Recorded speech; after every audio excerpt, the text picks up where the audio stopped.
আচ্ছা, কে বেশি ভালো থাকে, যে ঠকায় নাকি যে ঠকে? সেই সকল চিটার বাটপার প্রতারণাকারী মানুষ ঠকানো মানুষ, শুনে রাখো, দুনিয়াতে তাৎক্ষণিকভাবে তুমি কারো টাকা মেরে দিলে, কারো মন নিয়ে খেললে, কাউকে প্রতিজ্ঞা করলে এবং সেটা রাখলে না, কোন একটা মানুষকে কাঁদাইলে, রেখে চলে গেলে, একসাথে থাকার কথাও বলে মাঝপথে ছেড়ে চলে গেলে, সেই সকল মানুষ কান খাড়া করে শোনো, তাৎক্ষণিকভাবে সেই মুহূর্তে তুমি ঠিকঠাক জিতে যাবা, তবে তকদির, ভাগ্যের কাছে এবং উপরওয়ালার কাছে তুমি হেরে যাবে।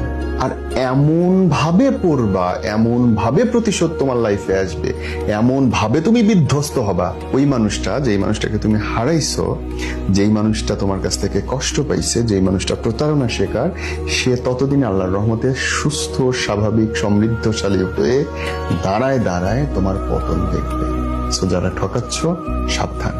যাকে ঠকানো হয় জিতে যায় সে, যে ঠকায় নিয়তির কাছে হার সবসময় তারই হবে।